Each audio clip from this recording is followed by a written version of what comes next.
Hi, and welcome to Finding Your Way Through Therapy, a proud member of the Sightcraft Network. The goal of this podcast is to demystify therapy, what can happen in therapy, and the wide array of conversations you can have in and about therapy. Through personal experiences, guests will talk about therapy, their experiences with it, and how psychology and therapy are present in many places in their lives, with lots of authenticity and a touch of humor. Here is your host, Steve Bisson. Alors, salut tout le monde, and hi everyone. Welcome to episode 156. If you haven't listened to episode 155 yet, go back and listen to it. Keith Hanks is an amazing guest. Have the second time. His book, Alan, the book, essentially, is out, and go and buy it. And remember, there's a little contest going on, so leave me a message, direct message, whatever you want, to be eligible for the giveaway. But episode 156 will be with Erin Todd. Erin Todd is a friend of a friend. Very happy to have her. Kind of interesting to be interviewing someone in Australia. But Erin Todd is a health and performance coach with special interests in emotional eating, perimenopause, and wants to get people to have more of an optimist mindset and talk about their nervous system health. As a qualified functional health medicine coach, coupled with 19 years in the background as a psychologist, she guides women through transformative journeys, and she talks about the relationship with food, mental health, and thriving in general. Really looking forward to this interview, and here is the interview right after this word from freed.ai.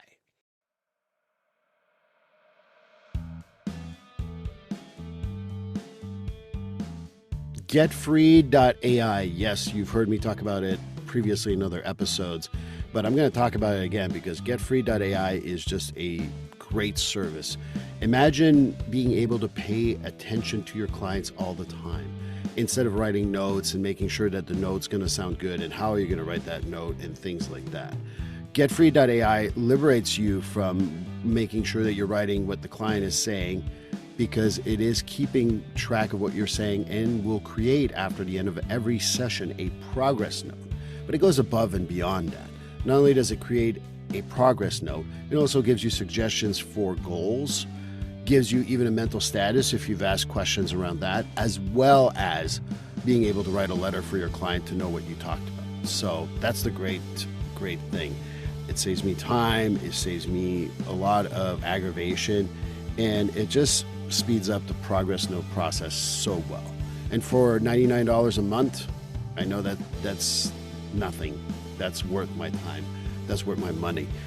You know, the best part of it too is that if you want to go and put in the code Steve50 when you get the service, at the checkout code is Steve50, you get $50 off your first month. And if you get a whole year, you save a whole 10% for the whole year. So again, Steve50 at checkout for getfree.ai will give you $50 off for the first month, and like I said, get a full year, get 10% off, get freed from writing notes, get freed from always scribbling while you're talking to a client, and just paying attention to your client so they win out, you win out, everybody wins. And I think that this is the greatest thing. And if you're up to a point where you got to change the treatment plan, well, the goals are generated for you. So getfree.ai, code Steve50 to save $50 on your first month. Well, hi everyone, and welcome to episode 156. If I sound hoarse, thank the allergies and the season here. But you know what's interesting is with my guests, you see all the lights. It looks really light, so go on YouTube and you'll see it. It feels like it's the day here. It's almost like it's past 10 o'clock at night. Because my guests, who I really want to have on a podcast, and no, not just because of Tracy, but because I find her interesting. And Tracy, that was a shout out to you, just for the record, is someone who is in Australia, Melbourne, she said. And she's a Kiwi, which is, you know, she feels my pain of being called an American when I'm Canadian first. So she feels my pain, but she's going to talk about great stuff. I just don't want to make it just comedy, but it's always good to have this going. Erin Todd, welcome to Finding Your Way Through Therapy. Oh, Steve, it's great to be here. Yes, it's midday here today, but it's heading into winter. So I myself have got a bit of a cold, so I sound a bit different too. Yeah, and we're hitting the summer season, and all the pollen decided to show up this week.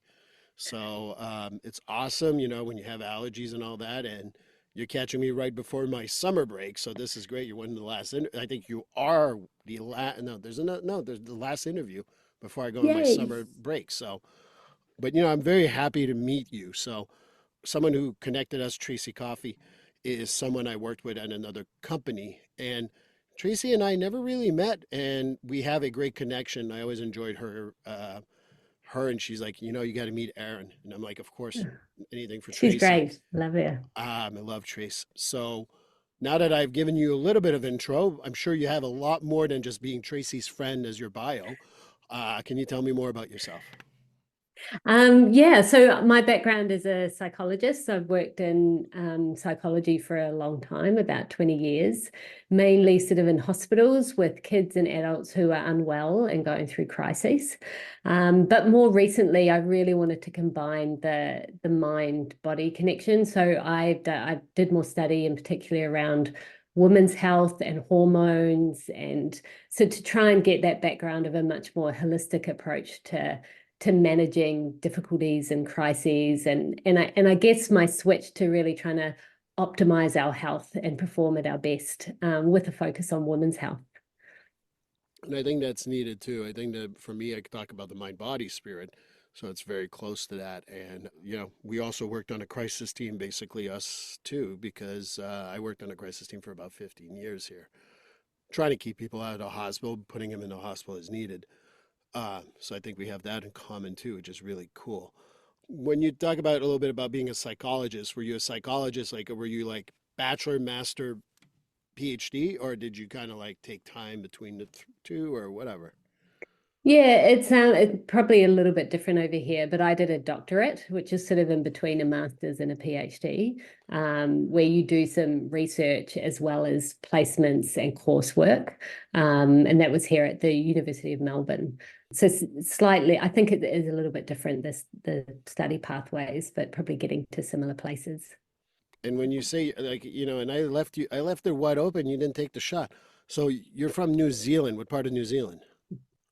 I'm from New Zealand. I am from Auckland, but I have lived in Australia for over, I don't know, 24 years or something like that. I had some time in London as well and didn't sort of OE that we do often do.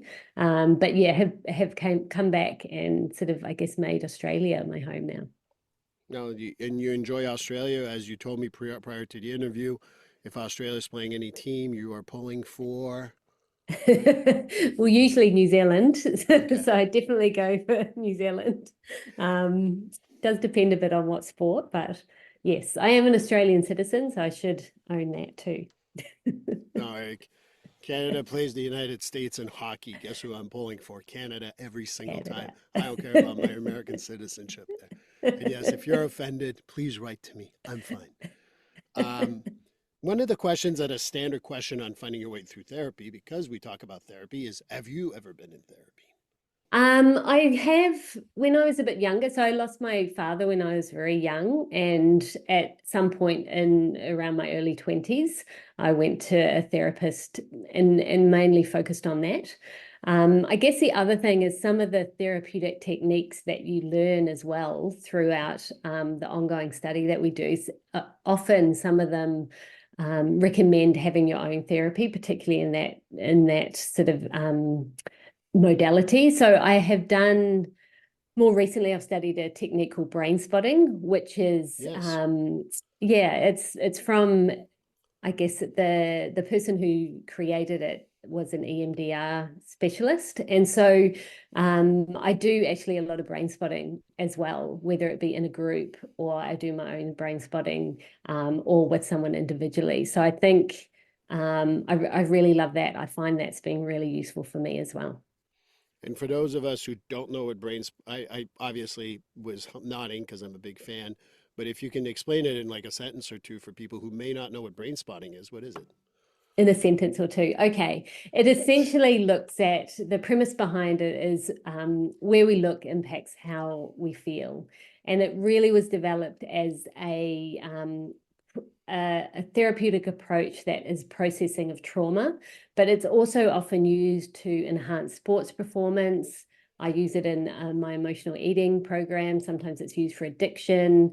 And so it's really versatile and can be used in many ways. And it is the thing I really like about it, it's not just a cognitive level. It's not just about thinking about changing your thoughts. It sort of also brings your body and your felt sense and really connects the unconscious processing as well in terms to support you to move forward or to process what you need to process. I really appreciate it. I think that brain spotting is, I'm an EMDR clinician myself, and to be an EMDR clinician, you have to go through EMDR. So I know what you mean about that. And eye movement desensitization and reprocessing has changed a lot of my clients' lives. I frankly think that it helped me work on a couple of things too. So brain spotting, I think, is right up there with, I think it's cognitive process therapy. That's another one that they use in the military up here in the United States. All good stuff for trauma in particular, but you can use it for just about anything. But I'm a purist in the sense that if you tell me we're going to do psychoanalytic, you better lie on the couch and do it 3 times a week and pay out of pocket.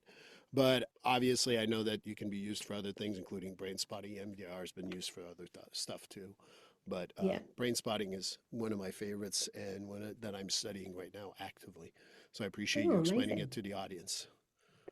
Amazing. I've been using it to try and help my husband improve his golf. So we'll see how that goes. We need to talk afterwards. My golf is terrible, so we got to talk afterwards. One of the things is you talked about a transition in your intro. You talked about, going into transitions in your life and talking about, the mind-body connection and stuff like that. So how do you integrate those principles of therapy and psychology into the coaching approach that you're doing now? I mean, it is really interesting because I think there's lots of people that just focus on one or the other. Like I feel like I can use a lot of the skills that I have learned through psychology, even sort of basic counseling skills and listening skills, and sort of helping integrate the things that people are telling me with their past experiences as well.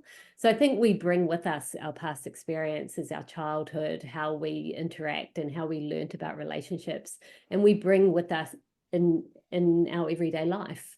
And so a big part of making change is to really support people to understand their mindset as well as the physical side of things. So, there's a lot of things that we know that we should do differently and do better. Like, we know we all should exercise and we know we all should eat healthy, but actually doing that sometimes information isn't enough.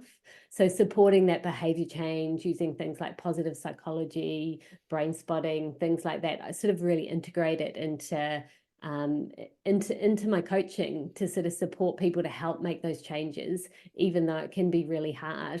And also to stop being hard on themselves. Like I think it's a really common thing that comes through going, oh, why can't I do this? There must be something wrong with me. Versus, oh, why can't I do this? Well, I didn't learn to do this when I was younger, or there's some barrier that's blocking me that's maybe not as conscious. And so how do we get through that or around that? And so I think that self-compassion work is a really huge thing as well. But just really integrating all the skills that I've learned to bring to the person in front of me or the group of people in front of me, I think it's been really helpful. It's made a huge difference, I think. Well, as again, in the Finding Your Way Through Therapy podcast, we want to really educate as well as talk about stuff. About 5 years ago, before COVID, I always thought positive psychology was a lot of bullshit. And what I meant by that is I never read it, so I thought it was like, just be positive. And it's far from the truth that that's what positive psychology is. But since you brought it up, and yes, for those of you who listened for 156 plus episodes or know me, you will be shocked that I'm a huge fan of positive psychology. But if you could explain it to people what positive psychology does and how you integrate that into your coaching, because I think it's fascinating. I think it's a great idea, by the way, but I just want you to talk a little bit about positive psychology. Yeah, and I think that is a common mistake people make when they talk about, oh, I just have to be positive. And in a way, if you do that too much, it sort of ventures into that toxic positivity, like I have to be happy all the time. But I think it's more about sort of that positive psychology is more about looking at how can we optimize ourselves, what brings us happiness, how we talk to ourselves, again, related to some of that self-compassion, but using it to sort of create like a strength approach as well. What am I good at? How do we get there? And sort of that bringing that problem solving as well. But I do think people find it hard to really talk about emotions, and particularly the emotions that are negative. Whereas I think there is a real place for them and to process them, and you don't have to be happy or positive all the time, which I think is a really key thing. There's so many things I want to say because I agree with you. Um, I'm going to go on a gender bias perspective here first and foremost. If men are negative, it's almost accepted. But women who are not positive are somehow frowned upon because women have to be positive. And I could be wrong, but that's just my personal experience of social societal norms. Okay. And you can correct me if I'm wrong. If it's way different in Australia, I'm very interested, by the way. But I think that from my perspective, we talk about women's health and how important it is to look at it from a different perspective. Does that stuff actually play a factor when you talk about women's health? And, because it's hard to talk about emotions. Women are allowed to cry and be happy, but they're not allowed to be mad or angry because that's not ladylike and all that crap. Yes, I said crap because it is, because I cry regularly and I have no problem with that. And I tell my men to cry regularly because it's important. But can you tell me more about that? Because the emotional health of women is so different than men. And I think that that Mm. plays a factor because women are seen as the nurturer, so they have to be more positive. That's just my experience. But you can tell me if I'm wrong. I mean, there's so many ways, things to go from that conversation. Look, I think the key thing is that women and men are different. I think there's a biological difference, and also there's been a cultural upbringing difference. Like as you say, girls are much more likely to be okay to cry, whereas boys are often told to toughen up. So I think I think it's bringing both those things together. We also think about women have more estrogen. Estrogen is sort of known as the mother hormone as well. So maybe they naturally are a bit more mothering. There is a tendency for women, when they come across stress, sometimes they have it's not just fight flight. Women have this tendency to tend and befriend, and so they look for support, they look to protect their young ones, I think. Right. I guess if we're talking about, so we also have different ways in which we respond. But unfortunately, in the history of health and probably a lot of research, the research has usually been done on middle-aged college men. And so a lot of the research that was done was then just extrapolated to women and said, well, if it works for this cohort, it's going to work for women. But that's changing. So there's a lot more research being done on women and supporting the hormone cycles and what's actually happening and how that's impacting as well. I guess I haven't, your comment about, men are allowed to be a bit more grumpy, I guess I haven't, it's probably okay. It's probably true. It's probably something that I just haven't taken a lot of notice of. But I do think there's things that, like, women and men are responded to differently based on how they respond. So if women are a bit more angry, they can often be called just grumpy or not listened to or things like that. Whereas I think men can be listened to a lot more and they're allowed to be more angry than women. So it is very cultural, but I think there's also a physical hormonal type thing going on as well. I think it's that mind body type thing combined. I mean, I agree. I mean, testosterone in men, and testosterone is based, is more prevalent in men, but it's also what kind of more of the aggressive type of hormone. So I get that. But I think that if I punched a wall and you punched a wall, we would be treated way differently. I can agree on So that. I think that there And is some preferably biases. neither of us are punching a wall, but I yes. mean, the interview's early, so who knows what's going to happen in the next few minutes. But I have no intention of doing so, if that helps you. Me neither. All right, that's great. And I think that, we're talking a little bit more about women. And I think that it's important. I had someone a few months ago that talked about women's health being different than men's health too. And it's absolutely true. There's a difference, and it's not strictly perimenopause or menopause or postmenopause. It's so much more. So I wonder if is that part of what motivated you to change your career to more to paying focus more on women's health, women's bodies, women's coaching, and all that. Is that part of it, or is it something else? Yeah, that's definitely part of it. I guess, learning much more about myself as well. Like obviously I'm a woman going through You are? the various I am going through the various changes. That I mean, in essence as well, like men also again have particular things that they need support with. And, a very good friend of mine is a men's coach as well. And so she deals with that. But I guess the woman stuff really interested me. And some of it that has really interested me is because of this, I guess, unfairness, this inequality that came with it as well, particularly around the research and just finding out more about myself and sort of going, oh, I wish I'd known some of the stuff when I was a teenager and an adolescent. But either we weren't talking about it or the stuff wasn't known. So I think it's just being interested in what's I'm going through, what my friends are going through, how we really bring it together to even reach out for some of that more ancient knowledge that maybe our ancestors had, and also trying to live within our cycles, not just the cycle of the day and the culture as well, just to create that real optimizing, I guess is the key thing. How do I optimize my health? I really got interested. I had periods of time where I had really low energy for a long, long time, and just general medicine, going to the GP, they'd test you, do your blood tests, you were going, oh, everything's normal, it's not a problem, and you'd be sent away. And I encountered and got interested in functional medicine. It's probably called integrative medicine more here.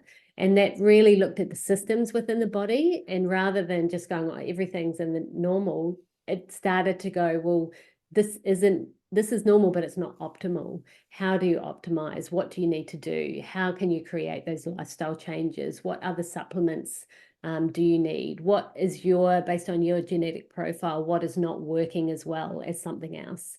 And I think just that empowering myself in terms of there is a lot that I can do to create more energy, more vitality in myself, just on a day-to-day basis. Like what I do every day matters. And when I have more energy, then I have more energy to give other people, more things to follow, and much more enjoyment. So I think it sort of came from, like, I love to learn. So that sort of thing, also free to try and get energy into my health. I'm still going. I'm not there. It's a work in progress, but definitely much better than it was, that's for sure. There's so many questions that came up when you were talking about this, and in a good way, you know. Yeah. For good old Canadians and American friends, GP is a general practitioner, which we would call a primary care physician here in Massachusetts or in the United States. Just wanted to throw that out, just to keep all the language really. I try to keep as many acronyms out of my mouth. So, Fair enough. especially for this podcast, which I really hope that people listen to get educated. That's number one. Number two, the other thing that you mentioned, you say, things that you wish you didn't talk about when you were a teenage girl. That'd be my first question. I have a few follow-up questions, but that's the first one that comes up. If you were going to talk to teenage girls, I know that's not your concentration now, but what would you want teenage girls to know that you didn't know? Yes. Okay. So I do mainly work with women in the perimenopausal phase, but I guess thinking back, like when I was an adolescent, and it probably still happens a bit now, like if you had something wrong with your periods, or you had heavy periods, or something happened, you'd get put straight on the pill. And Still the the pill is case a here in great North America. and the pill is a great contraception. There's no doubt about that. But it's often used for everything other than contraception. And there's even things now, like what one of the things does with the pill is it means that a lot of your nutrients are depleted. So really, if you're on the pill, you should be taking extra supplements as well to support that nutrient imbalance, which you're never really told about. There is a book by it's Sarah Hill, I think, called The Pill Changes Everything. And it just talks about some more research around the contraceptive pill and actually what it does. And if we think about it, it actually changes our hormones, and our hormones are our chemical messengers in our body. So it can change a little bit of who we are. And so there's more and more study getting done on it. And I think, again, the pill is a great contraception, but I just think there's not a lot of informed consent and really clear knowledge about when you're taking something like that, what it does and the impact it may have. And the other thing is that cyclical nature of when we're, the other thing I wish I'd sort of known about is when we go through our cycles, our monthly cycles, we have peaks in our cycle where we have lots more energy. We're sort of, we're ovulating, there's lots of estrogen in our body. But then we go through cycles when our hormones are quite low and we have lower energy as well. And as a woman, we're just expected to function the same way, even those different cycles, where I think sometimes if we're maybe about to have our periods or we have low hormones, it can be okay to go, I'm going to have a really slow day and not feel guilty about it. Or, sometimes you can't, but if you can, it's like giving your body a rest and being okay and knowing you're doing the right thing rather than going, oh, why can't I function, or I shouldn't be doing this. And so just having permission to be with our cycles and our energy as well, I think are probably the two main things I would have liked to have known when I was younger. I hope that the teenage and young girls and young adult women who are listening to this will get a little hint about it. That's very important to me. I have educated my own daughters on that stuff. Amazing. Because again, maybe it's a male bias, but for me, putting hormones in your body to change how it reacts, how can it not fuck up other stuff? It's just not, it's just, to me, it's just, I don't know, maybe it's my own thoughts, but that's how I feel, which brings me to my other point that I want to talk about. You talk about health and nutrition and how things change. And one of the things that I concentrate with my perimenopausal, menopausal women in particular is I talk about gut health as a Huge. balance. So I don't know if you have any ideas on that because you talked about gut health very quickly, and I'm like, wow, that's one of my wheelhouses. So I want to hear more about that. Oh, yeah, there's so much. And I guess this is the other thing, like even 5 years ago or something, we didn't know how much the gut impacted the brain and how the brain, all that communication. So there's so much knowledge and stuff coming out at the moment that I just imagine, even in another 5 years, we'll feel like we knew nothing now. But there's a lot of stuff about gut health and how that impacts us and how, leaky gut is a common thing and things getting into our bodies that shouldn't be there. I mean, I think it's imperative, and I think it's even more imperative when we're going through perimenopause because we have much more stress at that time, that hormonal changes that we have to manage. And having our gut function and our metabolism functioning well is going to make going through that process a lot easier. And I do see it in my clients, the ones that are eating not well and their metabolism's not great and their gut health isn't great.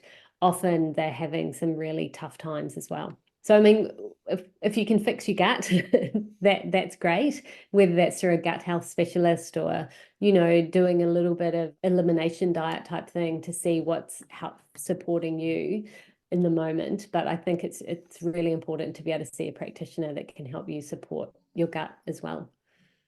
I think we talk about menopause, perimenopause, but I also talk about mental health because it is finding your way through therapy. I've talked about this, I think, on my podcast before. So if you missed it, that's fine because I'm going to repeat the story because I think it's important. A good friend of mine, shout out Helen.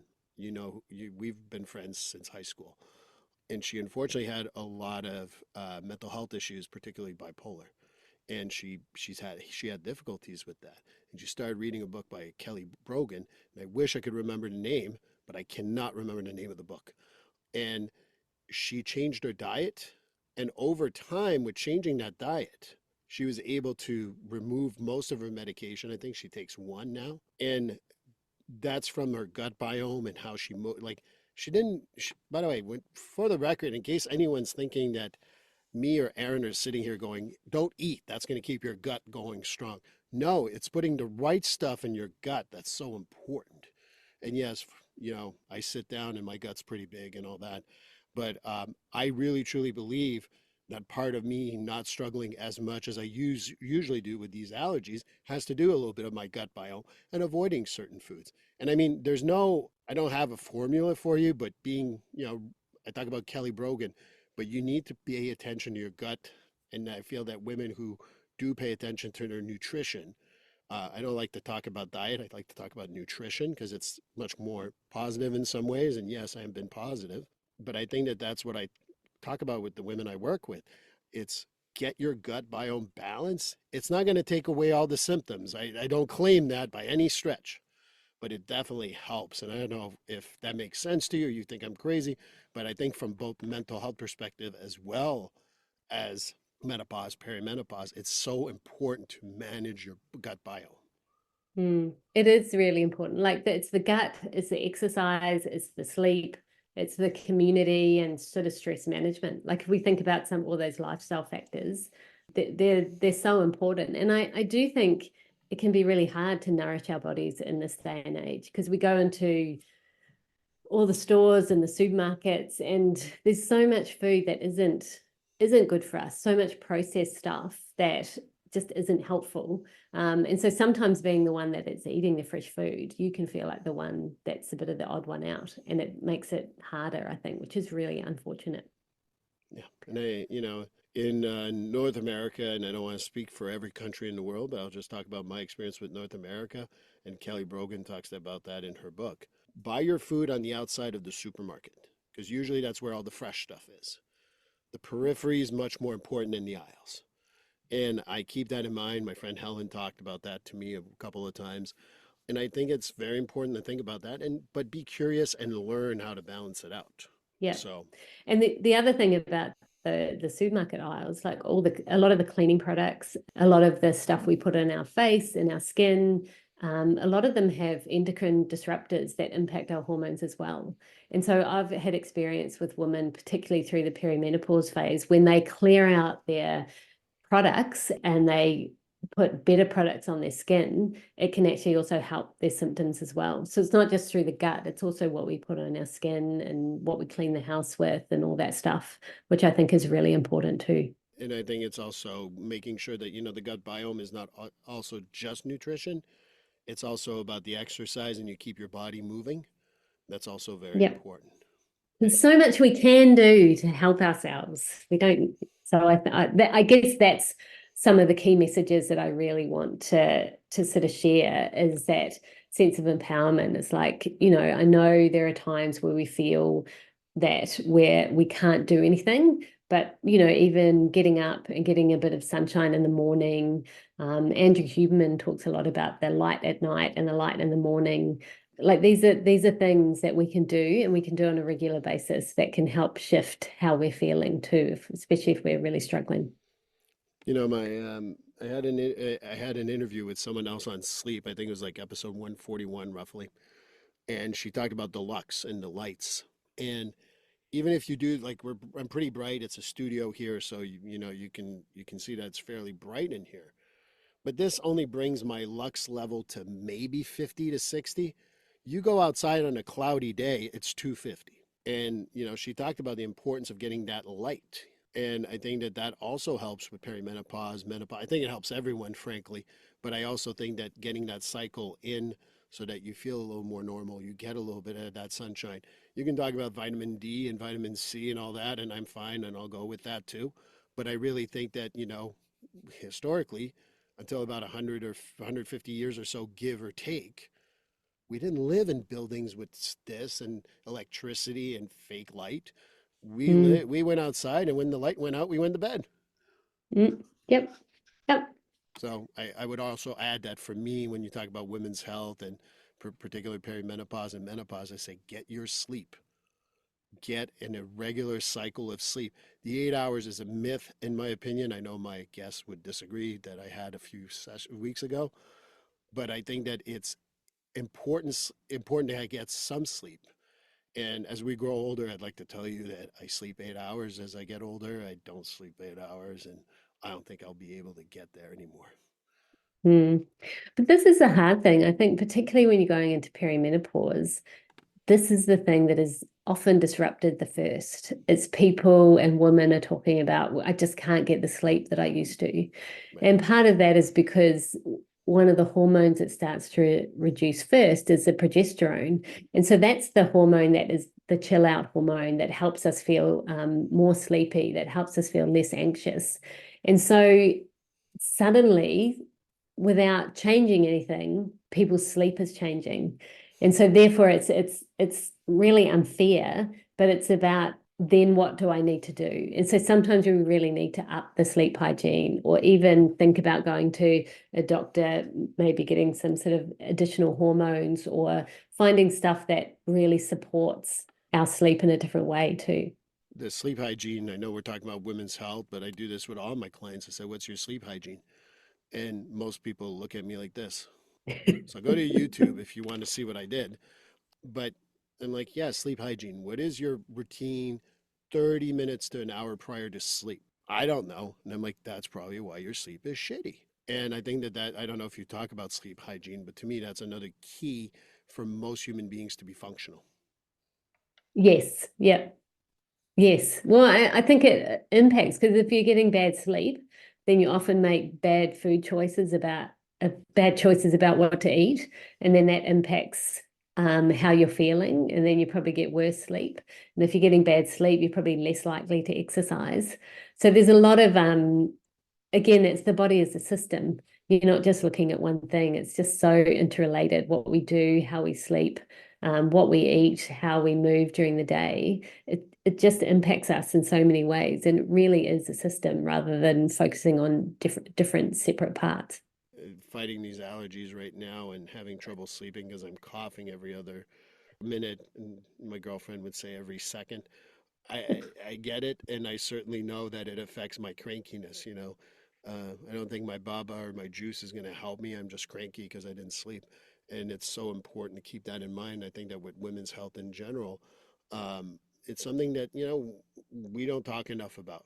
And that's important to bring up. Yeah, I think it's so important. One of the things that I would talk about is that, when you think about women's health and all the work that you're doing right now, which is fabulous. I'd like to hear more about, the projects you're on, but maybe it's important to think about, maybe the future. What's your vision of the future for your work, especially around women's health? I know so much. Well, where to start? So what my what I'm hoping to do is create different communities as well.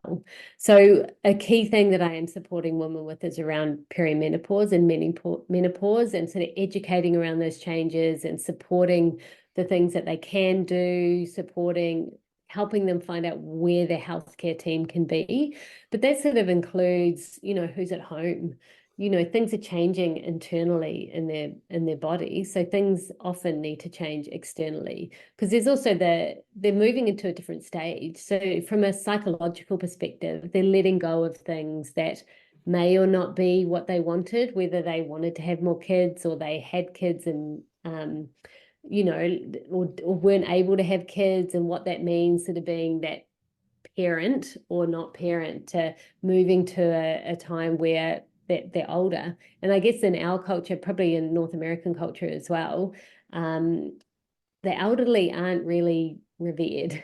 Some cultures have the elderly as wise women or wise men, they come to, but that doesn't sort of happen in our culture over there. So what that even means in terms of what does this transition mean? Is my life over? How can I have a really productive next stage of life? So there's a lot of psychological, also grief and loss. What didn't I do when I was in my sort of reproductive age that I wish I'd done? So we've got a lot of transitions there as well. And when we're going through transitions, we have to leave some parts behind as well as look to the future.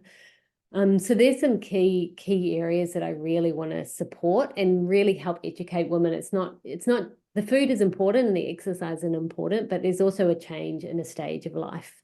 And I think it's going to be really great to talk more about that. One of the other projects that I'm working on is around emotional eating as well. So I think emotions and food is linked from before we can even remember. Often if as a baby we cry, often we're offered food, even though we may not be hungry. And I think particularly when it comes around perimenopause, because the other thing that often happens is we put on weight, even though we haven't changed anything. We are more emotional because our hormones are changing, and often we turn to food to manage that. And our solution to manage that is usually, oh, I need to eat less food, or I need to go on a food plan. And often people are not looking at the real issue, which is what are the emotions and how they're coping with these emotions. So I do have a program around emotional eating that I'm working on. I use brain spotting in that program to sort of support that as well. And the other project I'm working on is with a friend of mine who is a trauma psychologist and also a breast cancer survivor. And we're putting together some education and possibly a membership. We haven't totally decided, to support that recovery from breast cancer as well. So when she went through her experience, she got quite traumatized, and she found that although there's some really good support while you're going through breast cancer, as soon as you're sort of in the cured stage, and mainly the support is about getting back to life and getting moving. But there's not a lot of support around, well, what have you been through and what's that like emotionally? As well as the other added thing that happens is that often some of the treatments put women into menopause who aren't in menopause already, and it's a very sudden thing. So this is the other thing that, not only are people dealing with an illness, they're dealing with the chemotherapy, they're dealing with, all those changes, they're also dealing with suddenly going into menopause. So sort of looking about how you heal from a health, what can you do, but also from a trauma emotional perspective too. So there's sort of the things that I've got on the go that I'm trying to sort of develop. So you're not doing anything. You're just sitting on your laurels, just doing nothing. Um, a couple of things I want to mention. Endometriosis is something that I also, when you're very young and you go through endometriosis, it really does change a woman's body and the trauma. And the other part too, when you talk about trauma, I liken people who survive any, like we talk about cancer, or any kind of health scare, whatever you want to call it, because I've had people who've had Cushing's. You can talk about whatever you want, but there's a lot of things you can survive. I liken it to grief. And what I mean by that is this: when people pass away, like if someone passes away in my life, I'm not going to say any names, or because I don't want to wish anything bad. Mm. What people tend to do is they turn around and they help you for about 2 weeks. Everyone's there for you for 2 weeks. And on almost like to the T, 15 days later, you're on your own. Oh yeah, I took care of her for 2 weeks, or him, or whatever. And I talk about when people survive a very big health scare and whatever that is, there's this grief of like, where the hell's the support gone? And you turn around and you're like, where are they? And I wanted to mention that because I see that a lot, particularly women who are also kind of like, if you go to endometriosis, it's kind of scary. You can survive it. But once you get literally scraped, people are there for the beginning. But after that, they're like, okay, so you're back to life in general, and we're not ever talking about this again.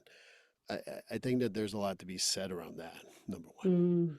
I don't know what you think. Yeah, I totally agree, because I think what often happens is people, if someone's going through a treatment or having to make medical decisions or having to manage their nausea because they're having chemo, it's very much the physical side of things that people are focusing on, and there's no time or energy to focus on the emotional side. So once all that physical thing's done and the planning and the hospital visits, that's when I think the emotions processing sort of sets in, and that's when the support's not really there. And as you say, like people go, oh, you're cured now. You've done the treatment. We'll get back to normal, but you're not quite ready for normal. You still got some processing, and whether it be grief or adjustment, still got some stuff to do. Maybe there is some trauma as well, medical trauma, what that means, the fear of reoccurrence. Like there's so much stuff that you're having to sort of manage, and that usually comes after the physical treatment. I have a client today that went for her 7 year. She does it. She doesn't. You need to know, for people who've never known about cancer, you go yearly for about 5 years, and then you say you're all set. But she's concerned, so she does it every year. It's year 7, And, right like yesterday we had our session, and I'm not identifying her in any other way other than this. She said, I think I'm ready to process this. And it took 7 years. And you know what I said to her? No, you're over it. Move on. No, I'm kidding. I said, of course. And I think that that's something that not only because it just happened, it's something that I see regularly. The other part too that I wanted to mention, because you talked about trauma, and eating and how that affects women. I also mentioned generational trauma in there and how, you got to be a proper lady or you got to whatever. Or if you've had a parent that went without food for several months or several weeks, and in that generational trauma and your attachment to food and how fucked up that gets. And again, I'm not blaming anyone. It's just a generational trauma. I blame the trauma, not any human being. It really plays a factor, I think, particularly with women, particularly after like menopause and perimenopause, because, not too long ago, oh, so you can't produce any babies anymore? All right, you're not a human anymore. You're not helpful. And that trauma continues to this day, for the record. Yeah, and that's a big part of it. Like thinking about, I talk to people about what is their food story, and not just their food story.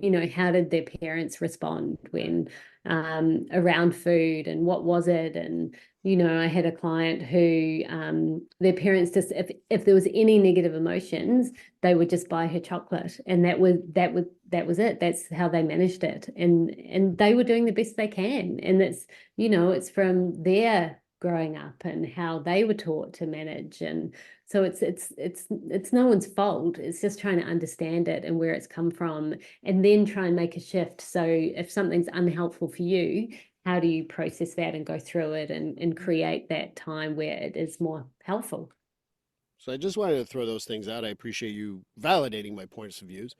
Because one of the things I also want to make sure, and for those of you who've known me long enough, you'll know, Erin, you may not know me. I don't want to pretend I know what women go through. I'm not that self-centered or whatever you want to call it, but I definitely have some information, and that's why I was asking you to kind of confirm it or deny it. Because if I'm wrong, I'd rather be wrong and be told I'm wrong than people going, "Oh yeah, you're white male, you know everything."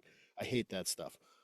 Yeah, and I mean, we've sort of spoken as well often about women and men in this, and there's obviously transgender and other, like things and other diversities and other minorities that are all, got valid points and valid perspectives and trying to get their points heard. But I guess we are talking about the market and the place where I'm sort of focusing my energy on. Right. And, we can also talk about race. We can talk about like again, I don't know what they refer to in Australia and New Zealand. I talk about the Oceania like that.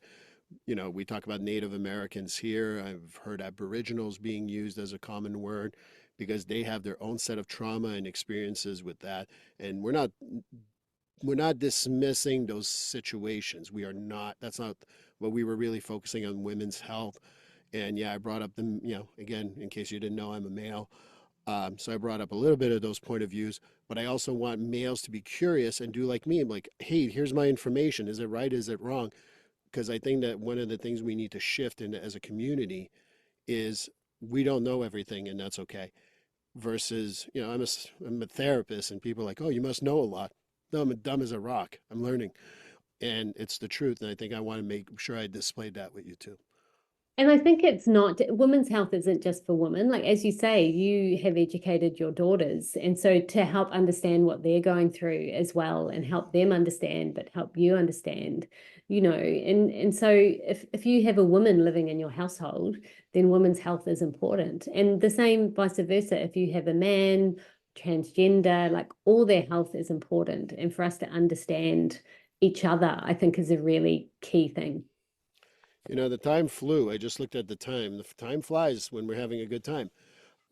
Truly, Aaron, I really enjoyed our conversation, but I'm sure that other people have enjoyed it even more and may want to join some of these groups that you were talking about, or these, I don't know what to call them other than groups, so you can correct me all you want. How would people reach you? How would people get into these things? Yeah, so I have my website, my business is called Finding Your Flow.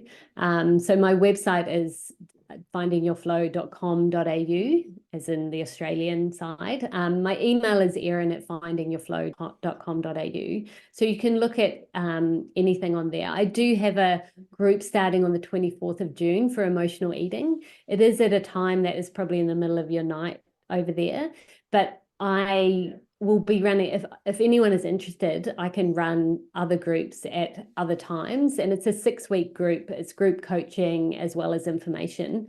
So, like I think my mornings are your afternoons and evenings. So it's just about, if anyone's interested, then reach out to me and we can work together, and it'd be great. It'd be great. And I don't think that it's going to limit anyone, because I think that when you're interested in something, you just jump on it and you want to do it. So happy to send people at your website, findingyourflow.au. .com.au. .com.au. Sorry. And please go there, and I'm going to put the show notes are going to have all those links. And I think you have an Instagram also. Instagram, findingyour_flow. Yeah. So I'm going to put all that in the show notes. Please go see, and even if you don't know if you could do it or not, go see Erin's stuff. I know her website, like I didn't know the address, but I've been to her website. Very informative. Go to it. Erin, I can't thank you enough. This was very informative. I appreciate it. I hope the audience enjoyed it too, and I really thank you for your time. Oh, it's been great. It's been lovely to meet you, and thanks to Trace for introducing us. It's been amazing. Yeah, Tracy, we all owe you a couple of dollars. See you later. Bye. Well, this concludes episode 157. Erin Todd, thank you so much. Go to her website. Go join her coaching groups. I know that people might, she said in the interview, oh, maybe it's going to be too far, but you listen to her, she knows what she's talking about. Sometimes it's worth staying up to listen to that. But episode 157 is the return of guest host Courtney Romanowski. Courtney will be joined for that interview with Bed Herman. I hope I pronounced the word right, and there's an H in there, so that's even worse. But I hope you come back for that. Please like, subscribe, and follow this podcast on your favorite platform. A glowing review is always helpful. And as a reminder, this podcast is for informational, educational, and entertainment purposes only. If you're struggling with a mental health or substance abuse issue, please reach out to a professional counselor for consultation. If you are in a mental health crisis, call 988 for assistance. This number is available in the United States and Canada.